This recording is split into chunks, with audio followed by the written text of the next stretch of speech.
faut vraiment qu'on arrive à la fin de cette saison. Il reste 3 émissions. Les sommaires sont de plus en plus longs. C'est une chronique à part entière. Et on démarre avec la session de rattrapage de Jean-Luc Lemoyne. Et alors Jean-Luc, pour votre session de rattrapage, vous avez regardé Enquête d'action. Oui Thomas, car j'aime les enquêtes et j'aime l'action. Et puis surtout, c'est bientôt la trêve estivale. Donc pour bien se motiver avant de prendre la route du soleil, on peut toujours compter sur Enquête d'action pour nous montrer le bon côté des vacances. Victor Gomez a suivi les gendarmes d'Argelès-sur-Mer durant toute une saison estivale. Argelès-sur-Mer, dans le sud de la France. Alcool, fêtes et bagarres, un cocktail explosif durant les vacances. C'est jamais une bonne nouvelle quand Enquête d'action s'intéresse à ta ville. Il n'y a jamais l'office du tourisme qui organise un cocktail pour accueillir l'équipe de tournage. A priori, non. Ouais. Parce que tu sais que si tu as un appartement à Airbnb à louer, tu vas avoir un peu plus de mal après la diffusion du reportage. Car c'est toujours le même schéma. En arrière-plan, des charmants gens du coin qui discutent et après les gendarmes qui expliquent. Je t'arrache la tête. Oh, toi, comme moi, je t'arrache la tête, Payou. T'as des bras, on dirait ta mère la pue. C'est bon, là, c'est les sorties de bar et tout. Les gens sont un peu avinés. Voilà, ils sont un peu avinés. À partir d'une certaine heure, t'as des bras, on dirait ta mère la pute. C'est l'équivalent en occitan de je te souhaite une bonne soirée. À demain, rentre bien. Bon, là, on était sur un classique d'Enquête d'action avec une voix off au taquet qui a découpé ses phrases comme jamais. Le gars, il prend tellement de temps entre les mots, t'as l'impression qu'il fait des micro-siestes au milieu de ses phrases. C'est ce touriste parisien au jogging blanc qui voulait en découdre. Des centaines de pieds de cannabis, cultivés en pleine nature et dissimulés au milieu de la végétation. Moi aussi, je devrais faire des pauses dans mes phrases. J'aurais moins de texte à écrire. Non mais ça peut être un problème cette scansion parce que à force de tout découper, t'entends des trucs bizarres. En France, l'alcool est la première cause d'accidents mortels sur la route. Une autre problématique de plus en plus fréquente dans la région inquiète les forces de l'ordre. La culture. Et oui, et c'est en entendant cette phrase que France Télé a décidé d'arrêter Question pour un champion.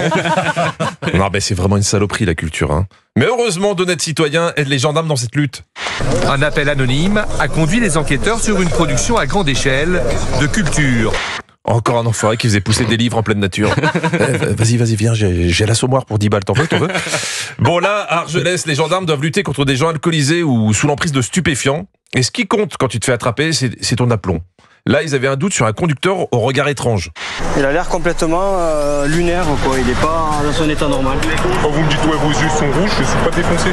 Je suis allergique au pollen. Bah oui, les allergies, ce fléau méconnu. Je suis pas défoncé, je suis allergique au pollen. Je suis pas ivre-mort, je suis allergique à l'eau. Hein. Encore plus fort, les gendarmes retrouvent un homme endormi au volant après avoir percuté un muret sur une 4 voies. Les gendarmes vont devoir déployer beaucoup d'énergie pour réveiller l'automobiliste. S'il pouvait réveiller aussi la voix off, ça serait cool. Hein. Bon, là, tu te dis que ça sent mauvais pour le chauffard, mais il tente le tout pour le tout au commissariat. L'automobiliste sait qu'il risque gros et continue de se présenter comme un simple passager, installé sur le siège conducteur. Oui. C'est pas parce que t'es tout seul dans une voiture et que t'es assis derrière le volant que t'es obligatoirement le conducteur. Tu peux être aussi là parce que t'aimes bien la vue. Hein. Bien sûr. Quand t'es gendarme, tu dois rester calme et ferme avec les fêtards et c'est pas toujours facile de se faire entendre. Allez, vous partez tout de suite. J'ai pas envie de discuter, jeune homme, avec le t-shirt blanc. Tu t'en vas.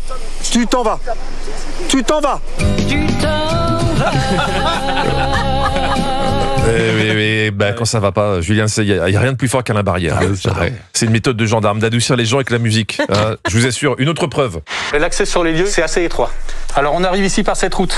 Quand on arrive ici au niveau de ce petit hameau... Ouais, je suis d'accord. Voilà, quand je commence à glisser du karaoké dans les rubriques, ça sent la fin de saison. Hein. Ah, on adore. Argelès, c'est aussi une plage. Et sur la plage, il y a aussi des incivilités. Et c'est là où les maîtres nageurs sauveteurs interviennent. Je peux vous demander de baisser la musique, s'il vous plaît? C'est une nuisance pour toute la plage. Faut baisser... Non, baissez la musique, baissez-la. Baissez à fond, éteignez-la. Merci beaucoup, c'est une nuisance pour toute la plage. Ouais, là, visiblement, ils sont tombés sur des dealers de compagnie créole. Très dangereux. Ça commence avec ça fait rire les oiseaux et ça finit par des gens qui font chanter les abeilles. Une drogue très dure. Bon, après Argelès, il y avait un numéro sur la ville de Perpignan. Et j'ai l'impression que Marie-Ange Casalta a un peu essayé de nous survendre le reportage. En 2016, la police municipale de Perpignan a été la première à armer ses agents. Mais ce n'est pas tout. Elle les a aussi dotés de moyens exceptionnels, voire étonnants. Les officiers de l'unité mobile d'intervention rapide se déplacent en VTT. Voilà, l'unité mobile d'intervention rapide se déplace en VTT. C'était trop pour moi, je suis parti me coucher. Ah ouais, là, ça c'est du lourd ça. Merci Jean-Luc Lemoine, qu'on retrouve demain et on pourra vous voir ce dimanche en spectacle à Stavelot près de Liège pour la dernière de la saison de votre spectacle, Liquidation. Mais j'ai vu qu'il y avait déjà des dates pour septembre, des dates pour 2026. Jusqu'où ira-t-il, Jean-Luc Lemoine? Alors là, mais il faut aller voir son spectacle, il va forcément passer près de chez vous en tournée. Allez voir Liquidation. Merci Jean-Luc. Merci Anissa. Culture Média continue dans un instant avec l'animateur d'M6 Eric Antoine. On va parler de la roue de la fortune, des traites, du juste prix, de Lego Master qui revient très bientôt. Trop de dossiers, là. Il est aussi jury dans La France a un incroyable talent. Bref, il a beaucoup de choses à vous annoncer ce matin et ça se passe dans Culture Média sur Europe 1. Tout de suite.